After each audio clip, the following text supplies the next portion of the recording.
morning, everyone. In today's lesson, we're going to talk about graphing parabolas in vertex form. You did learn this at the beginning of the year, but I know it's a little bit of a harder concept to learn. You may have forgotten it, so we're going to go over it today. Here's my dog, Molly. Fun. Okay, so I'm going to turn this sideways so I can see a little better.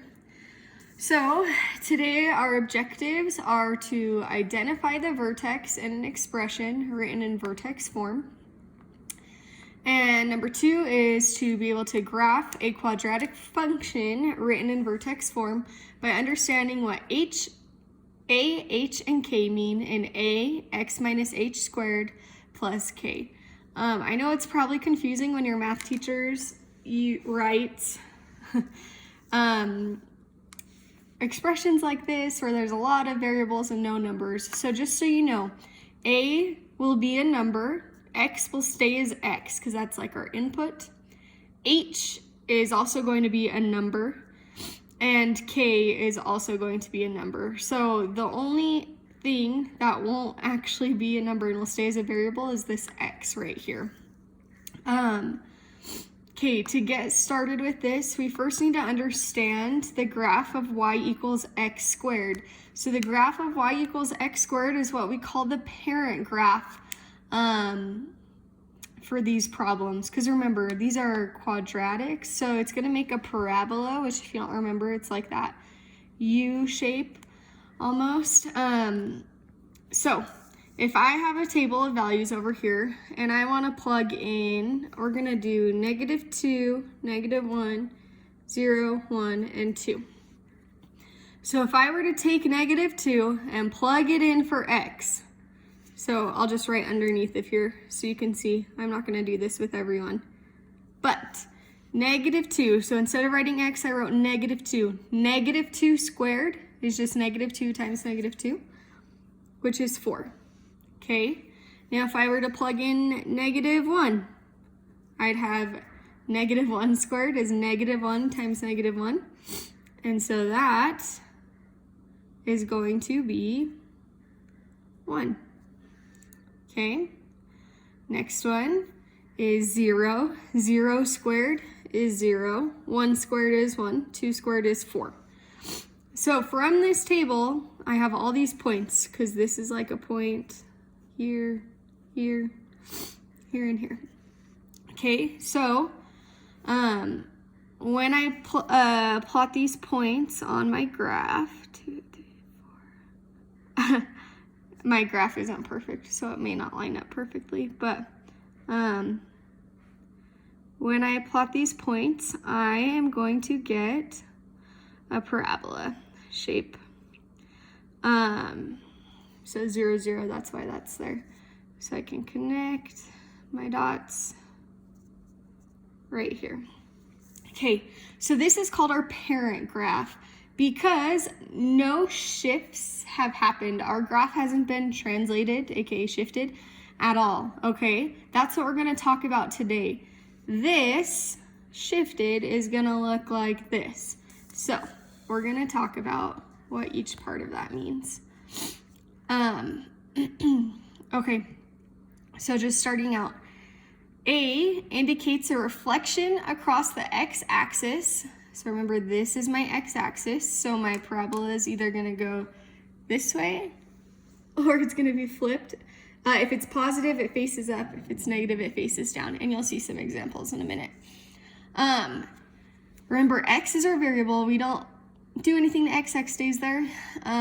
H indicates a horizontal translation. So H is going to tell us if our parabola moves left or right. And K is going to tell us if our parabola moves up or down. I'm going to put a link on Canvas that has a simulation that you can do to see what happens to a graph when you change A, H, or K. All right. So if we look back at our parent graph started at the origin, right? But down here, I have x minus 2 squared plus 1. So x minus 2, h indicates a horizontal translation. Okay, this is when it gets a little confusing, I guess. If it's a minus 2 inside of the parentheses, you're actually going to move right. If it's a plus 2, you would move left. So you do the opposite. You move the opposite direction of the sign that's in the parentheses squared. But you follow the sign outside of the parentheses. So if this is plus 1, we would move up 1. So going back to this. So it's x minus 2 squared. Since I do the opposite of what's in the parentheses, I go from my origin, because I'm shifting, I go over 1, 2, and then I have the plus 1 on the end. So I'm going to go up 1 and put my point there. Okay, that's how we shift. These 2 points are going to be my vertex, because up here, h comma k is the vertex. Okay, oh, my fingers are in the way, sorry. Okay, h comma k is the vertex. So down here, h would be 2, comma 1 is my vertex. Okay, I'm going to go over how to graph the rest of this on the next page. So we're just going to end that right there. Actually, yeah, we're going to end that right there. Okay. So if I look at my next page, and I'll upload all these pages too, so you can see what we're doing. I'm going to give you the steps for graphing a quadratic in vertex form. So first thing you always want to do, always, is plot the vertex. Second thing, look at what A is. Remember, A is whatever is in front of here, okay? If there's nothing there, A is 1. If there's a negative sign there, A is -1, okay? So when A is just equal to 1, you do, I taught my class this phrase, and I think it's super helpful. So after you plot the vertex, if A is equal to 1, from the vertex, you go over 1, up 1, over 2, up 4. You might be wondering why we do that. Well, that goes back to our parent graph. Look here. For our parent graph, we went over 1, up 1, over 2, up 4. That's why once you plot your vertex, if A is equal to 1, you do the same thing. If A is equal to -1, you're going to go over 1, down 1, over 2, down 4. Because, remember, A indicates a reflection across the x-axis. So whenever A is -1, or whenever there's a negative sign, like this one we'll get to, your parabola is flipped upside down. Okay? All right. My hand is hurting from holding my phone. So we're gonna graph this first one. And here, A is just equal to 1, right? So it's gonna be a parabola facing up, opening up towards the sky like a U shape. So the first thing I need to do is plot my vertex. All of you should be able to identify the vertex from this. The vertex is going to be -1, comma, -4. Because I do the opposite of what's in the parentheses. So if it's a positive, it becomes a negative over here, and then I leave -4 as -4. So when I plot that, I'm gonna go over 1, and then down to -4, and put my point right there. Okay, since A is equal to 1, remember, if nothing's there, A is equal to 1, I just get to go over 1, up 1, over 2, up 4 from my vertex. So from my vertex, over 1, up 1. And you do it on both sides. So I went this way first, and then I go to the other side. Now I'm gonna go over 2, and I go up 1, 2, 3, 4. Over 2, up 1, 2, 3, 4.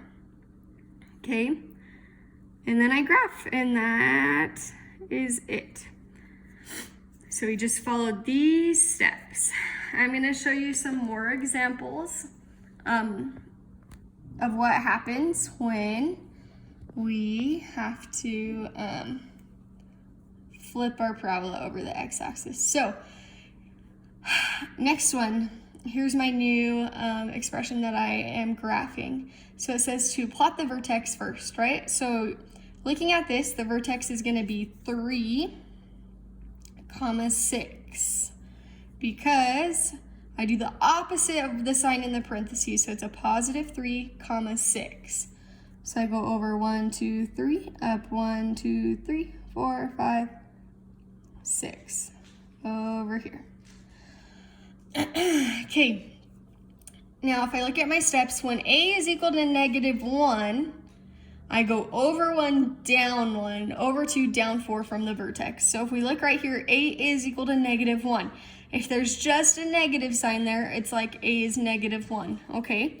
So I'm gonna do over 1, down 1, over 2, down 4. Remember, we move like that phrase, over 1, down 1, over 2, down 4, from this parent graph, because we go over 1, up 1, over 2, up 4, right? The only thing that shifted from this parent graph to these two examples is the vertex. We only shifted the vertex, okay? So I'm gonna go over 1, down 1 on both sides for my vertex. Then I'm gonna go over 1, 2, down 1, 2, 3, 4. It's a lot easier when you have a graph with all the lines, but I don't have that, so we're making this work. Okay. Now I connect my dots, and my parabola faces down. So if you have a negative sign, your parabola should face down. If it's positive, it's gonna face up. Now, where things get a little trickier for, I think, most students is when A is equal to anything but 1. So when A does not equal 1, so when it equals a different number. So here we have a 3. So it's gonna be the same steps as before. I'm always gonna plot my vertex first, okay? So my vertex on this one is gonna be -2, and I'll write it over here, -2, comma, -3, okay? So I go -2 and then down 1, 2, 3. That's my vertex. Remember, your vertex is at the center, okay, of your parabola. So,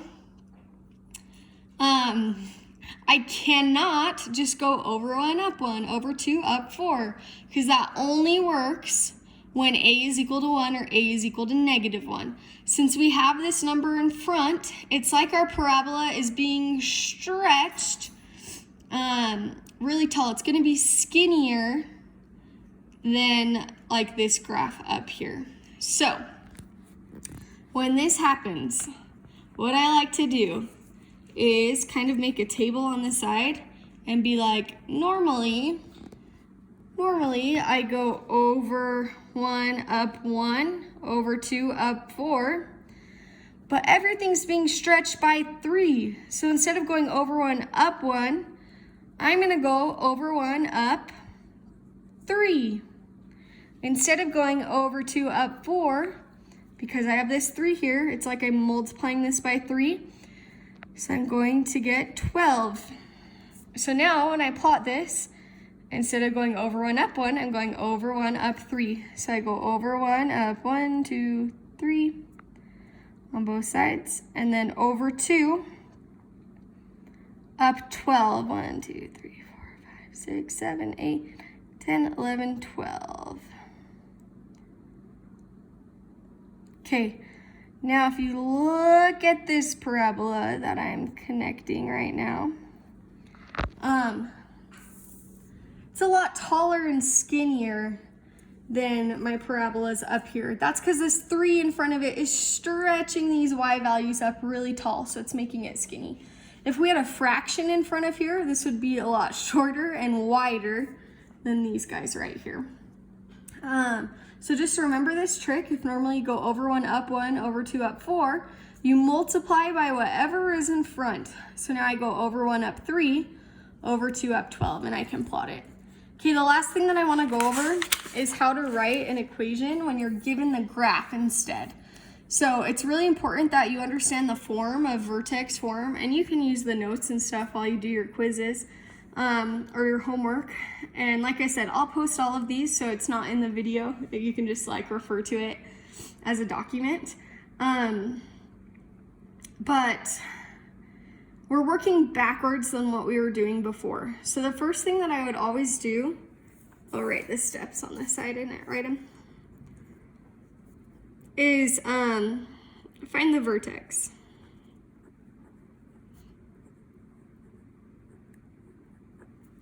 Okay. So my vertex here is going to be 1, 2, down 1, 2, 3. So it's 2, -3. Okay. Now when I write this in vertex form, remember, it's going to be parentheses x. This is a +2. Down here I put -2 squared. And then it's just -3 on the end. But I'm not done. I need to figure out if anything goes in front of here, okay? So I know there's not a negative sign because my parabola is facing up. Now I'm gonna count for my vertex if I go over 1, up 1, over 2, up 4. If I do not, then I know I have to put something out here to be multiplied by. If it does follow the pattern, over 1, up 1, over 2, up 4, then this is my equation and that is it. So let's count. Over 1, up 1, over 2, up 4. Check. So this guy right here would be our equation for that. Or I guess an equation. We'd have to have an equal sign. F of x is equal to x minus 2 squared minus 3. Okay? Okay, now looking down here, we're going to do it again. So first thing I do is find my vertex. It went over 1, 2, 3. So that's -3, comma, up 1. -3, comma 1. So when I write this in vertex form, it's going to be x plus 3 squared. Because remember, you do the opposite of what it actually is when it's inside the parentheses, okay? And when I say parentheses, like the parentheses with the squared on top, not the point up here. And then it's plus 1. Okay, now we have to check. Am I going over 1, down 1, over 2, down 4, over 1, down 1, over 2, down 1, 2, 3, 4. Yes, I did do that. So I know that it's going to be 1 in front of here, but look, my parabola is facing down. It's upside down, so it's going to have a negative sign in front of there. Okay, so f of x is equal to -x plus 3 squared plus 1. Okay, last one. I'll give you a hint. We're gonna have a number in front of here. So when we look at this, the first thing I do is find my vertex. So my vertex is -2, comma, -1, 2, 3, 4. I think it went 4. -2, comma, -4. So when I write this, I get x plus 2, because I do the opposite, squared, minus 4. Okay, now I'm not done, because now I have to count and see if I went over 1, up 1, over 2, up 4. So when I count for my vertex, I went over 1, up 1, 2. Over 2, up 1, 2, 3, 4, 5, 6, 7, 8. Okay, so normally we were going over 1, up 1, over 2, up 4. But on this one, I went over 1, up 2, over 2, up to 8. So I'm doubling my values because look, 1 times 2 is 2, 4 times 2 is 8. So I'm doubling what I normally do. So I'm gonna put a 2 in front of there, okay? I know this can be a little tricky, so if you have any questions, please reach out to your teacher so that they can help you. And I hope that everyone has a great day. See ya, bye.